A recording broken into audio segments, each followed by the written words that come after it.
I am Programme Director of the General Society of Mechanics and Tradesmen of the City of New York, and I'm so pleased to welcome both our in-person audience and our online audience to this programme this evening.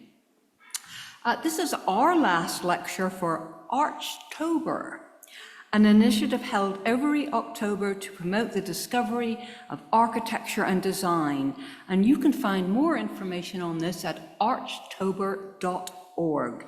With still over a week to go, there are many wonderful events taking place this month in New York City.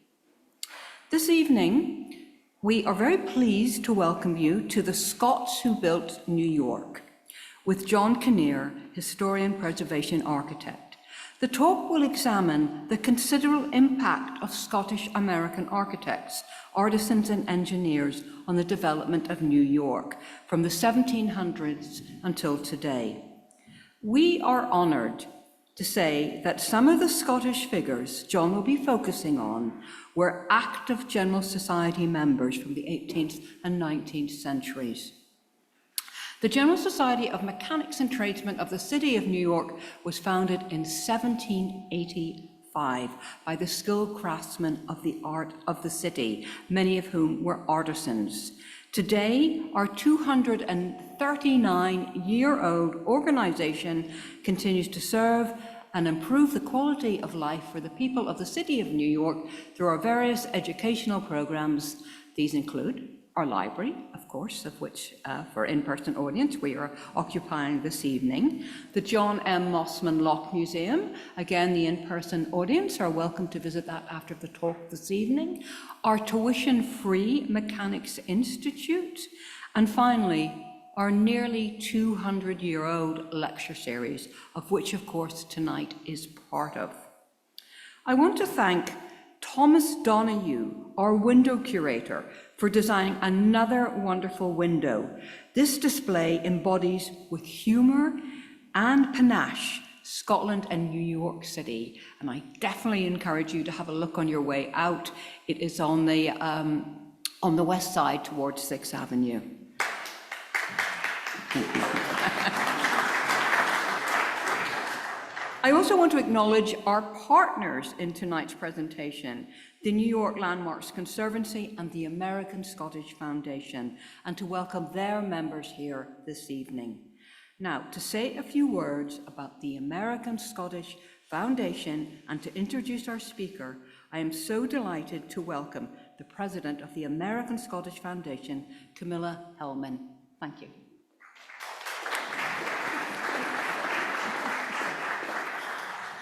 Good evening.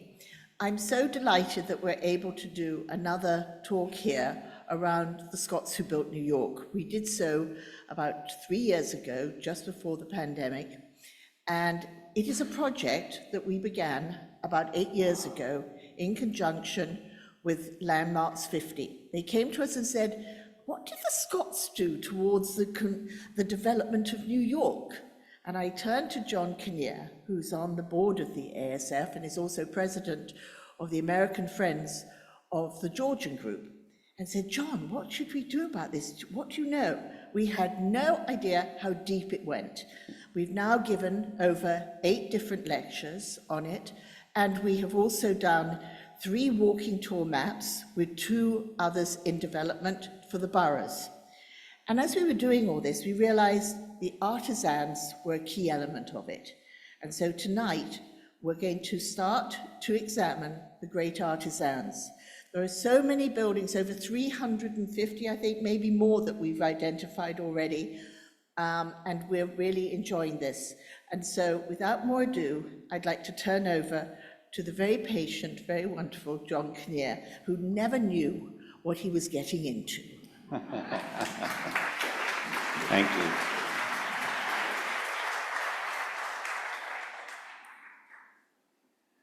Good evening. It's so nice to see so many people here tonight.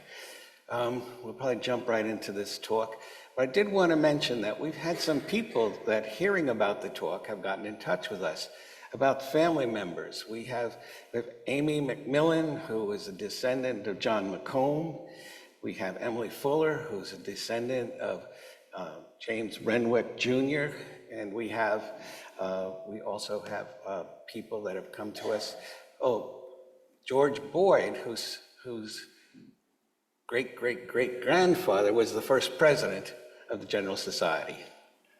So I want to thank those people for coming forward.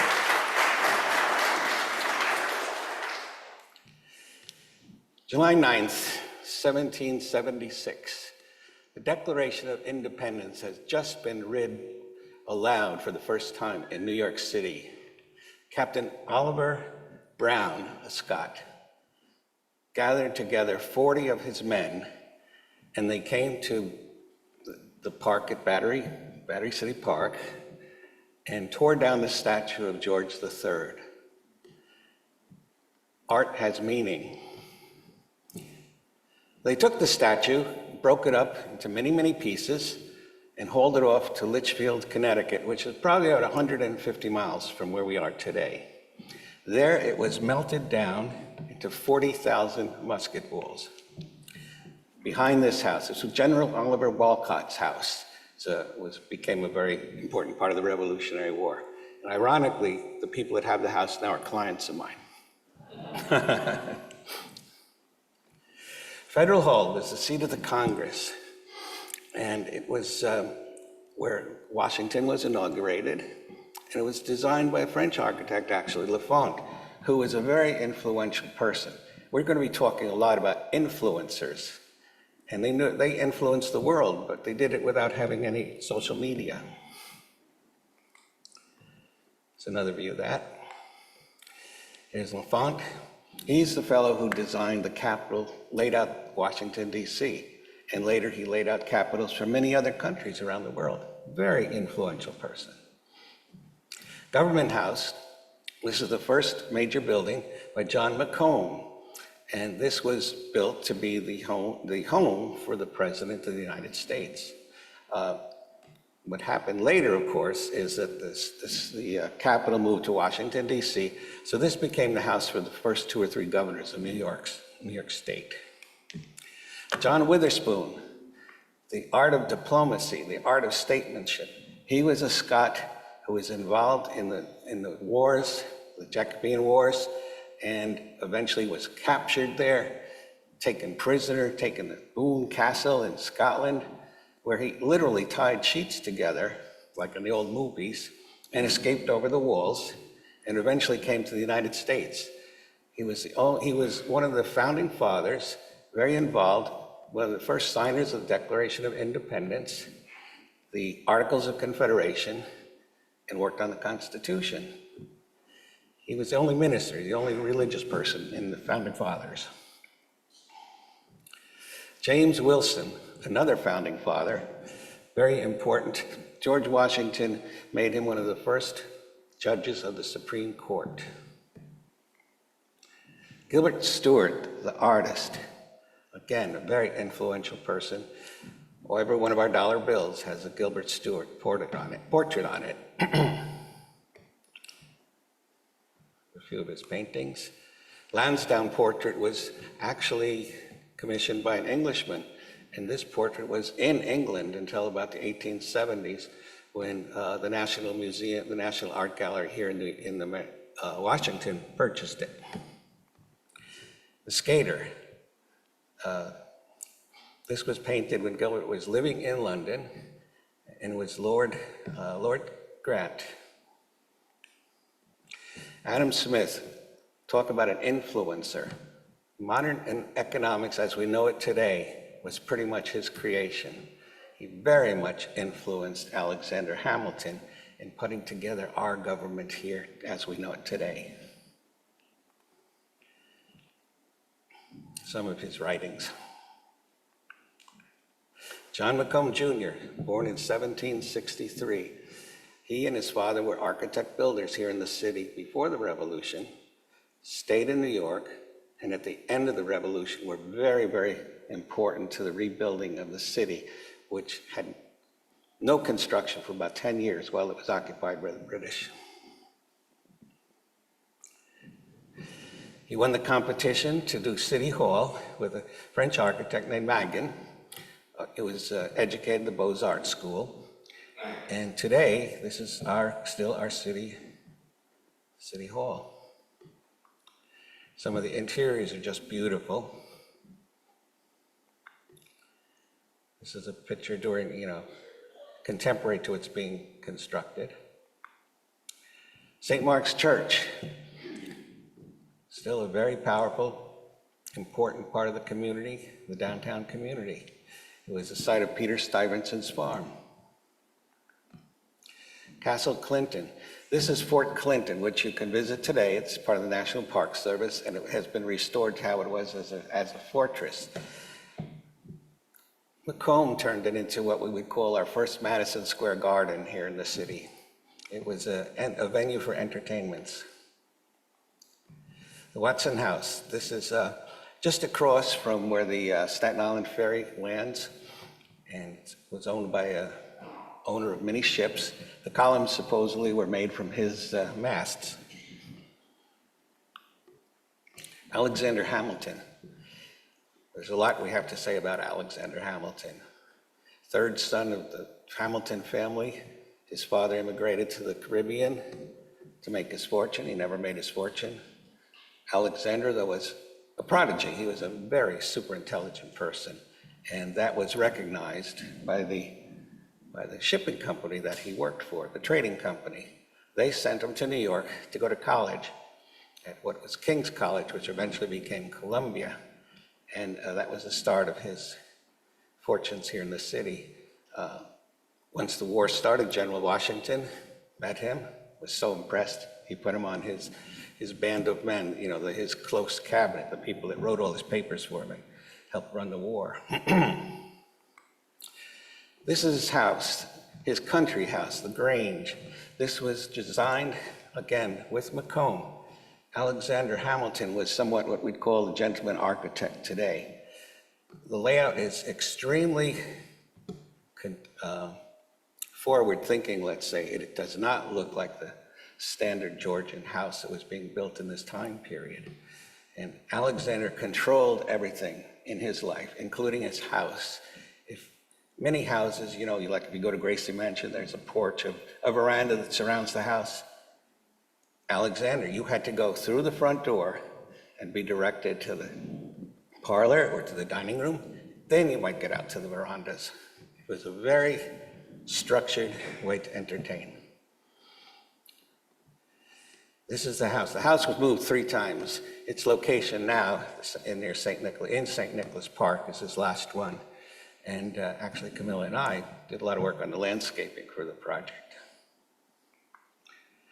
Hamilton also created the Coast Guard because he knew the trade. The country could not survive without people feeling they could trade with our country. So he had McComb build a series of lighthouses up and down the East Coast. And McComb is the only architect I've found in all my research in New York City that has 8 landmarks that are still standing, still existing. David Husak. David Husak was a great friend of Hamilton.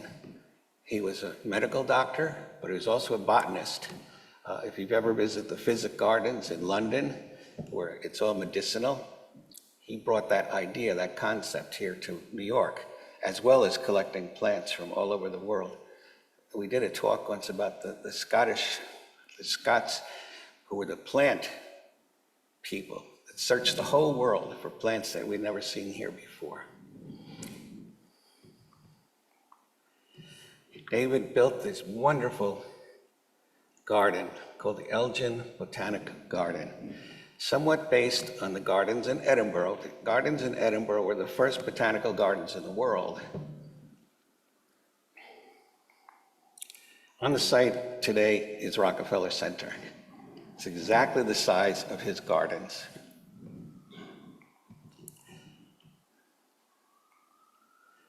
Again, they were good friends, and Hamilton was also very into plants, and he and Husak got together, and this is a drawing we found of one of the gardens that Hamilton wanted for his house, and we were able to recreate it.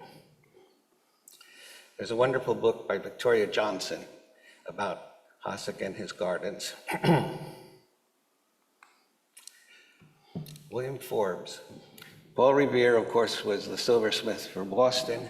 We had the Forbes family, 3 generations of silversmiths. Their silver still comes up for auction to this day.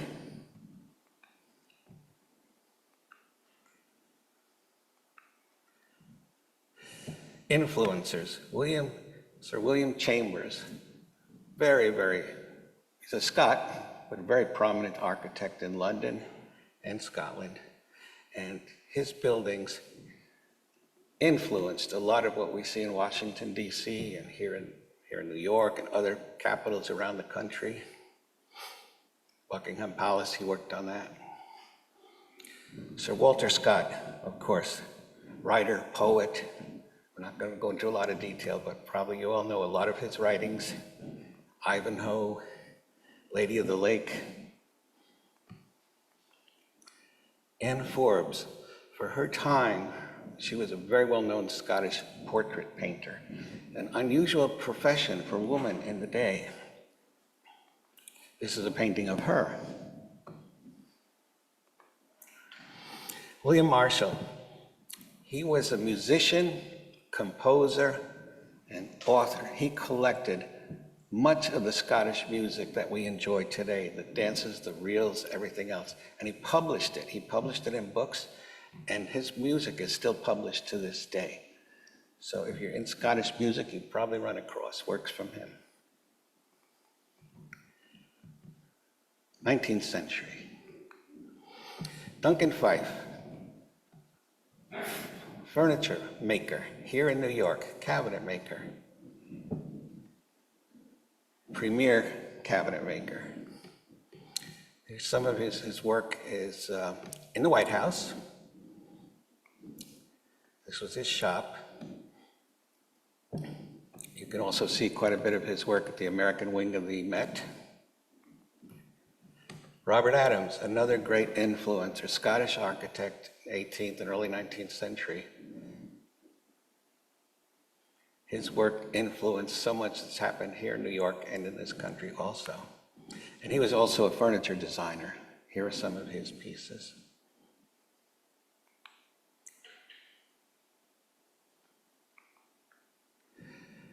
Bruce James Talbot, a little bit later period, was sort of the mid-century. His work was sort of Gothic revival, which was getting to be very popular then. And he worked a lot with the Herder brothers. And if you've been to the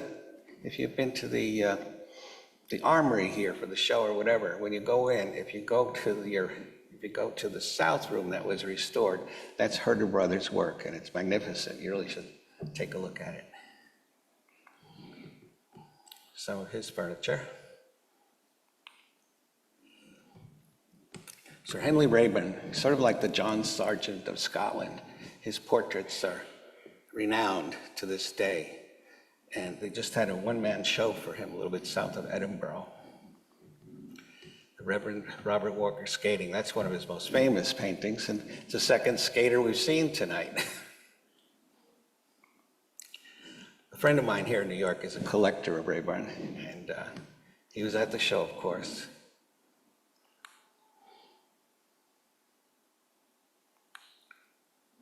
Canvas White, Benjamin Wright, engineers responsible for the Erie Canal. A life-changing moment for New York City and for the rest of the United States.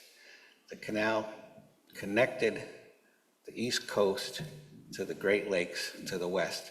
Very responsible for all the settlements that took place out west. And it made New York, of course, the Empire City, and it became the Empire State. Because of this canal, it became the busiest port, eastern coast of the United States, and probably one of the busiest in the world.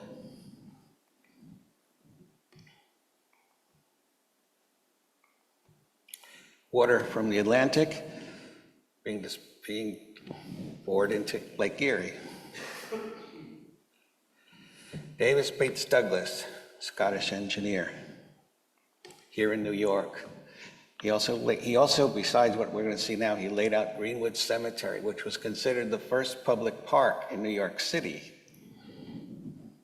He did the reservoir, which today is Bryant Park and the New York Public Library.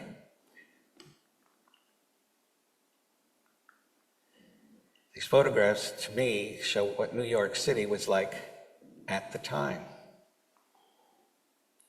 What we're looking at now would be the facade of the public library. It seemed like New Yorkers dressed pretty well then.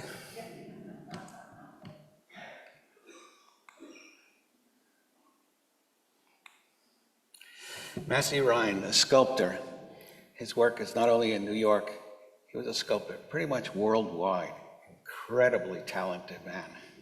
And I believe the General Society has some of his medallions here. Yeah. This is one of his busts. It's in Brooklyn by the Arch. And here we have Peter Stuyvesant. He's moved from New York to Jersey City. I don't know why.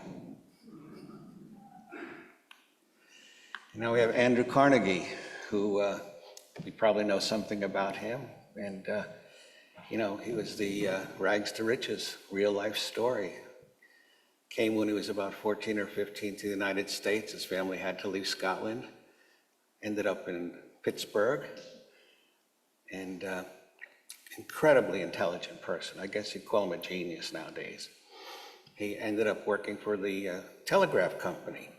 And he could deliver telegraphs from memory. He didn't have to carry any paper around. So if he'd run into someone in the street, he'd just tell them, "Oh, here's your telegram." And he was so impressed the head people of the railroad, the Pennsylvania Railroad, that at about 16, he's like the assistant to the president. And and they so liked him, they wanted him to stay with them forever. And this is this is going back to Scotland. This is where he was born, and the house is open now. You can visit it. Anyway, the railroad people would put him on to things that they were going to be doing that would have a tremendous value in stocks, and they would actually give him money to buy stocks. And this was his first company, Adams Express. It's like the Railway Express or American Express today. And from this, it evolved into him getting involved in the iron industry first. And he was very involved in the Civil War. And he realized that iron wasn't really strong enough. So he went to England and he learned all about how to make steel. And he came back to this country and got involved in the steel industry. And he was, now he's got these steel mills. What's he going to do with all this steel? So he goes to cities. And a lot of cities, they need bridges across the rivers. And this is the one in St. Louis. They'd say, well, we don't have any money to build a bridge. So he would go to Europe and sell bonds to get the bridges built. So he worked both sides of the equation. Did very well with it. The steel, of course, is it's everywhere. But here it is, the Brooklyn Bridge. Now, Louise Whitfield was his wife. They courted for 18 years. Finally got married. And went on their honeymoon. They went over to Scotland and England. And on their way back, they met Walter Damrosch, who was a very famous conductor of the day. And he told them that he would never play. Nobody would come and play in New York. They couldn't get any of the good conductors or orchestras.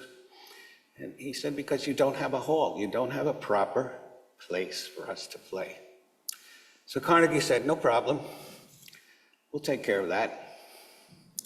And he came back, and he bought this property, 57th Street. The rest of the city is down like 37th Street. Didn't bother him.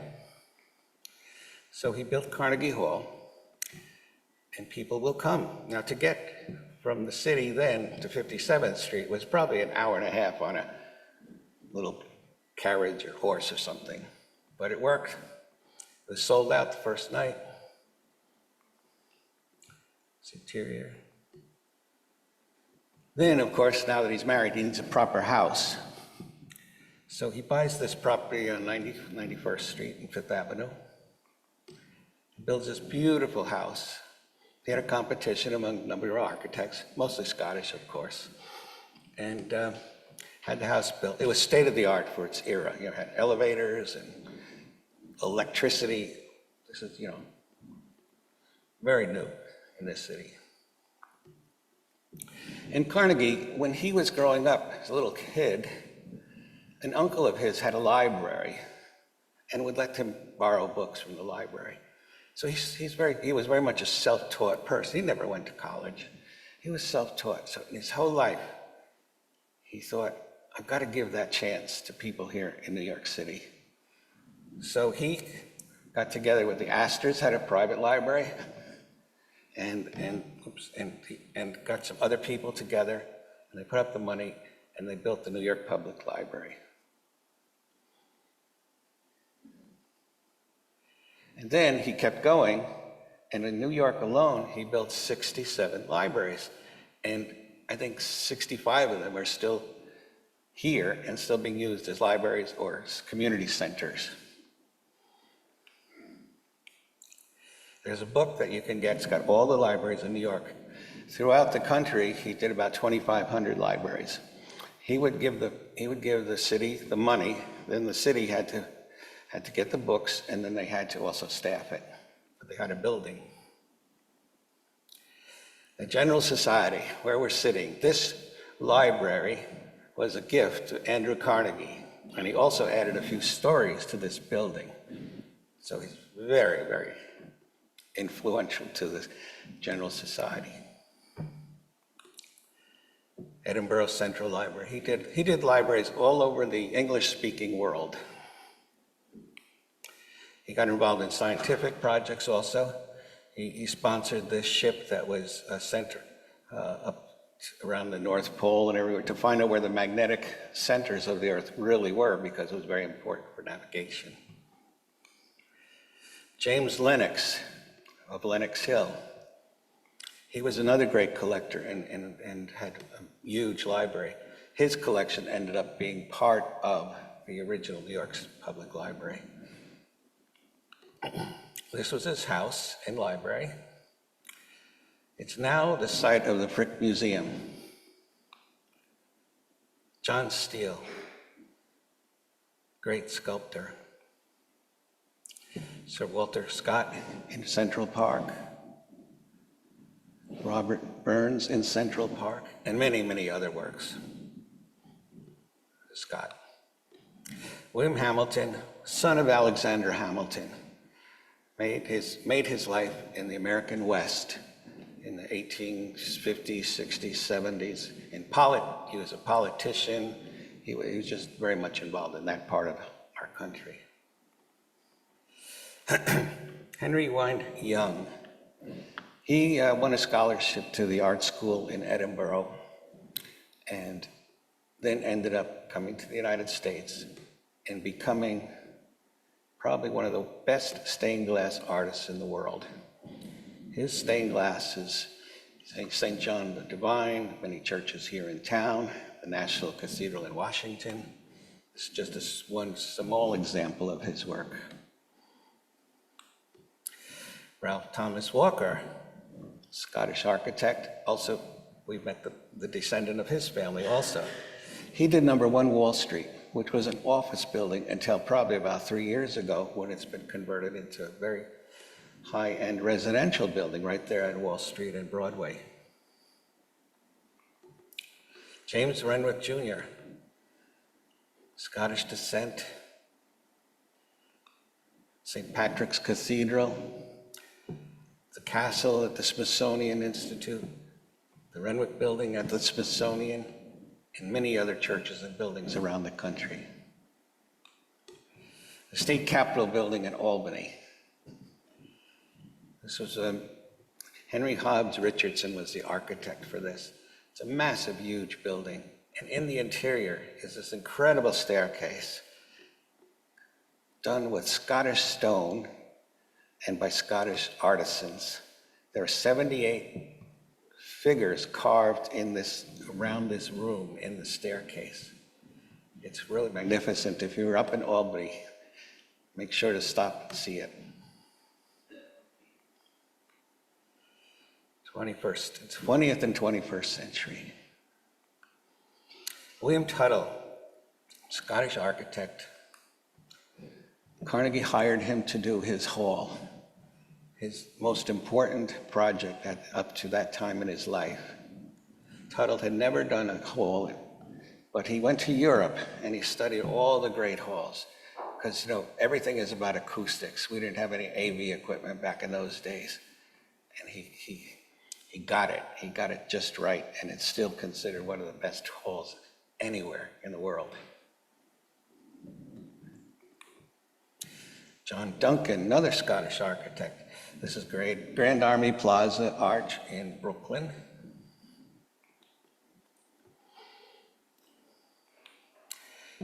Duncan also did Grant's Tomb, another must-see. If you haven't been there, take a look. The inside is incredible.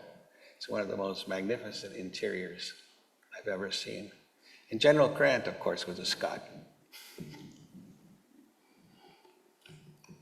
McComb, Mead, and White, premier architects of their era. Charles McComb, born in Pennsylvania, didn't really know what he wanted to do. Went to Harvard, met some people that said they were going to France, they were going to become architects. He said, well, maybe I'll do that too. He went to the Beaux-Arts school. In this era, there were no real schools of architecture in the United States at all. Everyone went to France. I had a friend, he was a historian in England. He came to New York for the first time. He said, John, you never told me New York, it's a French city. Because all our buildings are from that period, from that education. Now, of course, we have Penn Station, which, great loss, and as you know, it was what started the whole movement for landmarks laws here in New York, which are the strongest laws anywhere in the country. And so hopefully no more mistakes like this will happen. University Club, one of Charles's favorite projects. Incredible building. Looks like it's 3 stories, but it's really 7 stories, so it's a great engineering feat just to get everything into the one building. The interiors, again, are probably some of the most exquisite in the city. The library, modeled on the library at the Vatican. Just incredible. Columbia University, he laid out most of the buildings for the university, including the library. The Columbian Exposition, 1893. This was called the White City. They got the best architects of the time, all to come to Chicago and design buildings. And they built this magnificent city. Lakes, canals, a little bit of everything. This is the building that McComb, Mead, and White did, the agricultural building. If you go to Chicago now, there's one building that still remains. All the rest came down. Morgan Library, another one of Charles' projects. Still a building we love to visit to this day. John Russell Pope. He's the one that turned the Frick residence into the Frick Museum. This is the courtyard. This used to be an open courtyard. He enclosed it with this wonderful ceiling. Here it is from Fifth Avenue.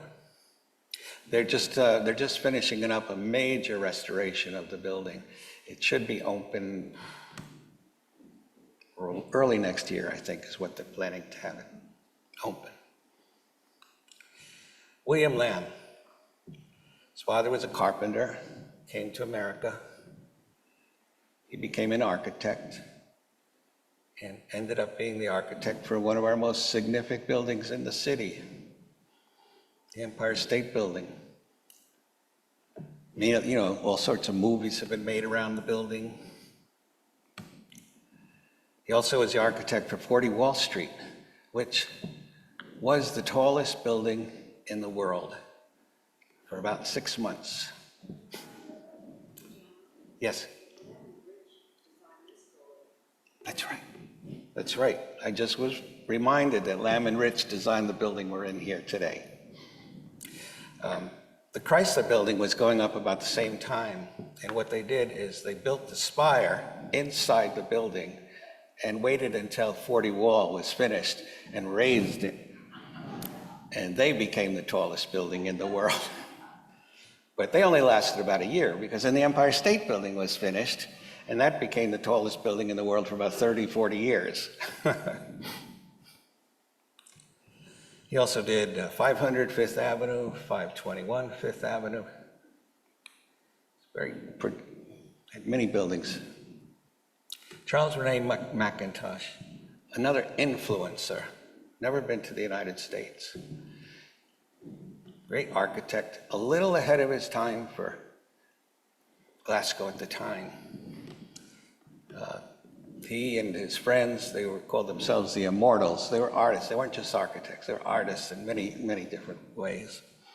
The Glasgow School of Art, probably his primary building, which is being restored for the second time right now. Hopefully it'll be done pretty soon. Willow Tea Rooms. He's also a furniture designer. And he also had 3 different shows in New York of his work, at the Met, at the Modern. So he's very influential to what we have today in this city. His furniture is well known. Eventually, he got frustrated with being an architect, that he was just a little too ahead of his time. So he went to France and spent most of the rest of his life as a painter. This is one of his paintings. This Mr. Gaudi here, he's a Macintosh historian, still very, very popular, still very active today. And Macintosh's designs also had a lot of influence on fabrics, fashion. There's a company in Scotland today called Tosh, and that's what they do, is fabrics, and so his name lives on. Frank Lloyd Wright, again, one of the most endearing architects in this country.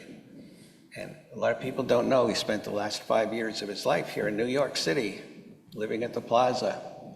Redid one of the suites in his designs.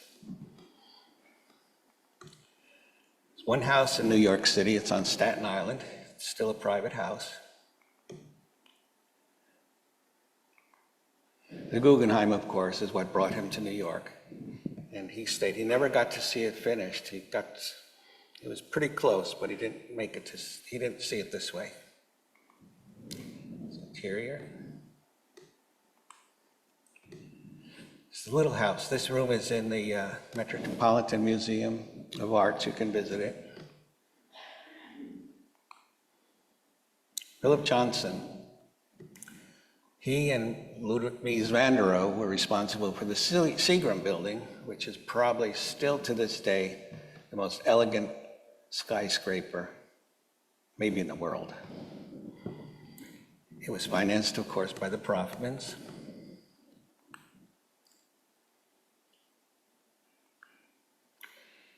Philip Johnson did the Four Seasons restaurant. To this day, it's now called The Grill, but the interior is one of the few landmarked interiors in the entire city. So it still looks just like this. He also was involved in the last World's Fair we had. The State Pavilion has recently been restored also. New York State Theater, Lincoln Center. The last partner Philip had was Alan Ritchie, another Scot. He's still alive. And they worked together for probably the last 5 or 6 years of Philip's life. Some of the buildings that we see every day. Lipstick Building. There's a book out about Alan and Philip's projects together. Now I have Andy Scott, wonderful sculptor in Scotland, very influential. Here he is looking at his Macintosh sculpture, which is in Glasgow. Here it is complete. He also is very well known for the Kelpies, which are in Scotland on the canal system. massive. You can see the size of them next to that person. Beautiful.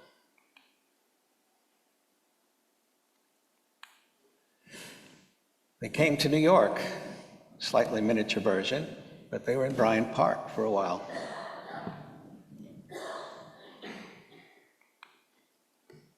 Charles Renfro, contemporary architect still in practice, of course, with his company. They're involved very much with the High Line. They're very involved with the last expansion of the Modern.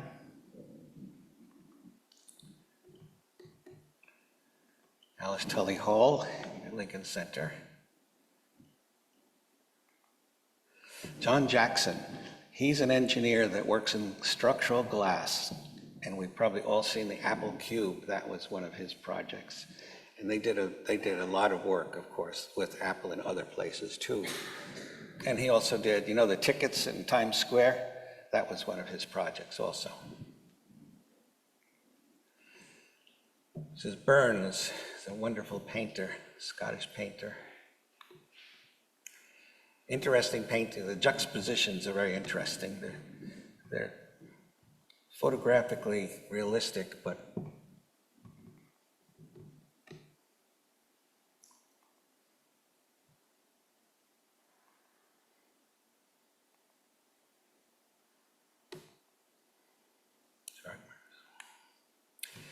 now we have a few actors and actresses.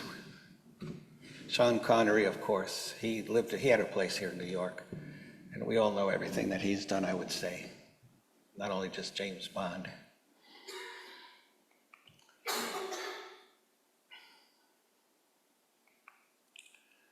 Richard Madden, he's a contemporary, still practicing movies and television. Douglas James Herschel, Professor Nick Cutler, Irv McIntosh, quite a few movies. Naomi Scott, Sam Egan, The Outlanders. Well, thank you.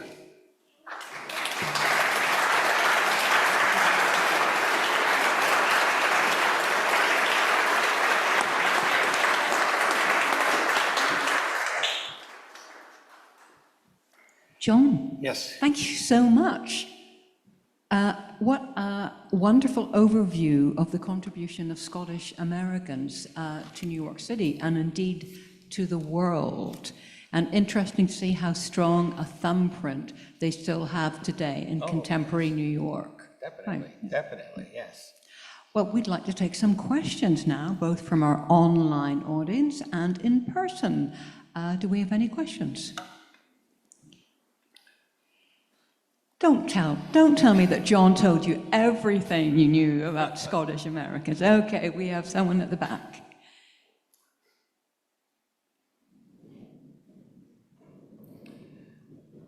Can you share with us a little bit about how you got engaged with this? A thorough, in-depth lecture? I mean, it's fascinating. How did you get involved with this? Well, Camilla and I have been friends for a long time, and we were on the Landmarks Alliance, which was formed when the Landmarks Commission was 50 years old. And they asked us if we could do something that made a connection of the Scots to New York. And we didn't really know where we were going with this idea. But, 10 talks later, and we got quite a grip on it now.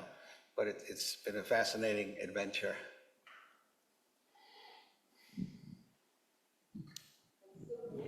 Hold on. Could you hold on till the mic comes to you? And in fact, we have a gentleman here, and then I'll be up to the front. John, thank you for the survey and the overview. I'm curious as to whether you would consider opining as whether the contributions of this litany of Scotsmen is distinct, out of scale, out of character, to other ethnicities in the early days of New York. Would you characterize this as particularly influential? And I guess as part of that question, is there a relationship between one generation of artists and artisans depicted here, and the next was the continuity of Scottish influence one that attracted others in its wake? Well, I think what's most interesting, and certainly we found out, is the Scots have been coming to New York since the earliest days of New Amsterdam. The Scots and the Dutch were traders, 15th century, 14th century. So when the Scots set up New Amsterdam, which of course was a business proposition, this wasn't a colonization situation. They brought the Scots over. The Scots were, at that time, world famous warriors. So the Scots were brought over as traders, as merchants, and also they were the army that protected New Amsterdam. And then there always have been Scots in this country from that very beginning till now. They never came as a huge surge. You know, there was never that kind of a impact on the city all at one time. That's why there's no little Scotland, there's no, you know, they've always assimilated themselves into the New York fabric, basically. And from generation to generation, it's not necessarily always the same family, but a lot of families like the Forbes were silversmiths for 3 generations, that alone, or the McCombs, it was the father, the son, and one of the McCombs was one of the wealthiest people in New York. He's a trader, a fur trader. So it's just they didn't come over here. In a way, Carnegie is one of the few people that had to come over out of absolute poverty. A lot of the Scots that came here were not poor people. They just wanted adventure, they wanted something new. That was kind of the impetus. And John, one of the fascinating things was when the Erie Canal was being built, they ran into trouble. And it was the Scots that they turned to. Geddes, who was leading on the engineering, went back to Scotland and brought back the team. Yes. That then turned things around. Correct, yeah. Right, I just want to do an online question. Do you think there's any influence of Charles Rennie Mackintosh, intentionally or not, on Frank Lloyd Wright? Well, that was something that we brought up. We did do a talk just on Mackintosh, right here. We did it here and a few years ago. And that was one of the parallels that I did talk about. It's almost like they're on the same wavelength, although they never met. And there wasn't that much exchange of publications between them. But their styles are very, very similar, no question. And John, do you think, is there a book inside of you? Not to put pressure on you, of course, but it certainly sounds like you hit a vein of gold and it has to be further explored. And with what we heard tonight, I'm surprised there isn't a book. What we'd like to do is to put a website together so that because we feel this is a legacy project. There's so much that we've collected now over the last 10 years, and we'd really like to make it more available to everybody, because I don't think anybody had any idea what there was. So we started on a book, but I really think we'd like to go even further. About your process in assembling all of this information, where did you begin? When you said, I need to discover. Well, I think the first talk we did, I thought I'd focus on Charles McComb, because he's obviously of Scottish descent and such an important part of New York between the 20th and 19th and 20th century. So we did a whole talk just on Charles McComb, which was very interesting. It did all that. And then it's just evolved in different directions, and it's been quite interesting. The last talk before this was the 5 boroughs. There's a lot of Scottish influence in all the boroughs. And I think it's going to be wonderful that I love the idea that family members have stepped forward. It's so gratifying for both you and the families as well. Oh, definitely, yeah. Is there any one of these artists or architects who you like that you do another talk, like a more in-depth talk on? Well, we've done John McComb as an individual. We've done John McComb, we've done, excuse me? The modernists? Yes, and we've done Charles Mackintosh and McComb, and we've done, Charles McComb. There's others, you know, almost any slide that I showed you tonight has a lecture behind it or a talk. You know, there's just so much. Yeah, this was like we said, it's like an overview just to give a feeling. So in the 19th century and early 20th century, there were waves of people that immigrated to New York, and many of them faced all kinds of discrimination. So I wonder if the Scots did. But before I give up the mic, I do want to make a point that there is a Scottish architect named Alexander Greek Thompson who actually did more buildings in Glasgow than Mackintosh. And people have written that he was actually the architect that Frank Lloyd Wright looked to, you know, and there have been sort of books and articles about the similarity of Wright's work to Thompson's. No, that's interesting. In fact, you know, if you want to send us an email or something, that's something we could consider also. These projects tend to have a tendency to grow, you know, as you get more information from different people. Yeah. Discrimination, was there? I can't say that, I don't think the Scots were ever in one group that could be discriminated against. They were spread out. You know, I mean, there are different places around the country where you have a little bit larger Scottish population.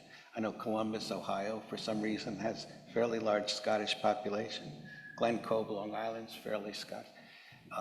There's a Scottish population out by San Francisco, but never enough that would attract, you know, and I know what you're talking about with the Irish and the Italians and everything else, but I don't think they ever faced that kind of discrimination.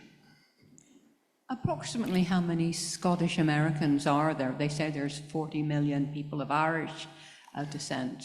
Do you have an idea of how many Scots Americans there are? I don't really. I mean, it's probably not a huge number because, like I say, they've assimilated into the United States over such a long period of time. It's amazing how many millions do say that they are Scots. So I think people do love the Scottish heritage.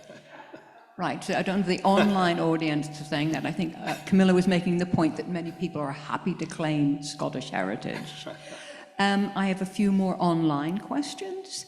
Can you talk about the Scottish influence in Cleveland? Stonecutters came from Scotland to work on the Soldiers and Sailors Monument, and that's from Gretchen online.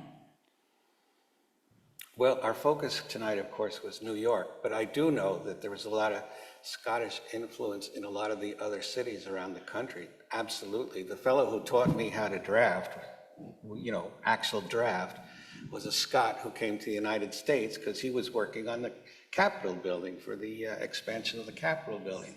And he's the fellow that could draw an eagle so a sculpture could make an eagle that looked like his picture, that kind of thing. So I really appreciated that kind of training in my young days. I believe that the White House stonemasons were Scottish. I'm sure they were. I'm sure Yes. they were. Yeah. They've just been back in the last few years to do the repairs. Yeah. That's what brought, like I say, the fellow who taught me how to draft. He worked for the stonemasons. There were the companies that did all the carving for the stonework in the United States. That's what brought him here. And then he just didn't go back. Would you comment on the influence of religion on the Scots of New York City? Were there a mixture of I would say Anglicans there were, and Catholic? Yeah, I think it was a mixture, quite honestly. I didn't find any focus in that sense. Right. I know in Denmark, in Copenhagen, there's a Scottish church that dates back to about 1710. Still there. Right. Is there any part of New York City that reminds you of Edinburgh or another Scottish city or place?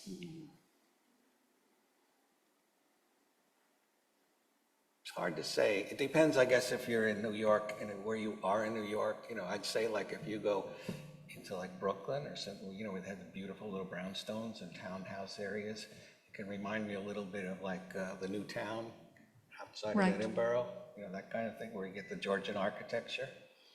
That's a very good answer. And Yes. even downtown, you know, you can get some, like around Washington Square, I can say, that has some of that feel to it. And what about the statue of Robert Burns and Walter Scott in Central Park?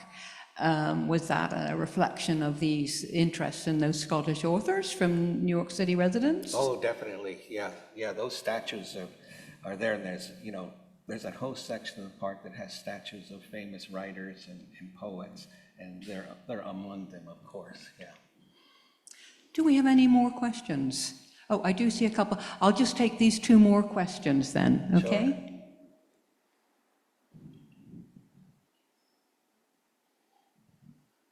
Yes, thank you for enlightening us about the Scots men who were involved in influencing New York. And also, I learned a lot about New York City, which I didn't know before. And one thing that really intrigued me was the reservoir over Bryant Park. Mm-hmm. And then a few slides further on, you showed us a slide of the library. Yes. So what happened to the reservoir? Why was the water supply suddenly What happened somewhere else? was 20 years later, they created Central Park, and the reservoir became the lake in Central Park. So they didn't need that reservoir anymore. And that's basically what happened. The water comes from the same place. It's that whole Croton system, from upstate New York, comes all the way down, ends up in the reservoirs at Central Park. And, for the last 30 years, they've been rebuilding the pipes that are miles underground, under Manhattan and Brooklyn and Queens, to bring the water into the city. But that's what happened to the one where Bryant Park is. Thank you for an exceptional talk. It was fascinating and connects us all to the buildings we see every day. Thank you. You noted the loss of Penn Station. In this very room, there was a talk from a group called the Rethink Penn Station Group, and apparently now, unless it's stopped and the resources are redirected, there will be a loss of many of the buildings south of 34th Street on the west side. So I don't know if there's any way the ASF group and the General Society of Mechanics and Tradesmen could perhaps mobilize to support the Rethink Penn Station efforts to preserve. I know it's been talked about for at least 10 years or so, and I don't know if it's created enough momentum. Now, they did they did take the old post office and created the Amtrak station in that building. So at least that whole facade wasn't destroyed, because that was part of the whole Penn Station, the post office, everything. It was like a little miniature white city down at that part of New York City. And I'm glad they didn't just knock that down, the old post office. I also want to mention that our partners, the New York Landmarks Conservancy, are advocating very hard against those buildings go down. And if you go to their website and sign up, you will get emails corresponding to that. And we also had a recent lecture on the why those buildings shouldn't be torn down, because basically the purpose of the lecture and the group who gave it was through running trains, sending the trains further on than Penn Station and other stations in New York City. And Rethink Penn Station and Sam Turvey, if you Google that, John, to your point, have they been mobilized? Sam Turvey would say absolutely without a doubt, and he's certainly a force to be reckoned with. He's very convincing, I have to say. So, pass that, yeah. So Rethink NYC for anyone who wants to find out more information about that. We are going to conclude now, but I did have just one final remark from one of our online audiences. They applaud you for highlighting the many Carnegie buildings, but they ask about the Carnegie Tech. Carnegie Tech, yes, it's in Pittsburgh, and it wasn't part of this talk only because we talked about it before. We have a whole talk that's just Andrew Carnegie, and it takes in all of his projects all around the world, quite honestly. But Yeah, it wasn't left out by mistake. It just wasn't part of New York. Of course, that explains that. So absolutely. So John, I just want to express our appreciation to you again for really a wonderful, enlightening talk. So thank you so very much. You're welcome. Glad everyone enjoyed it.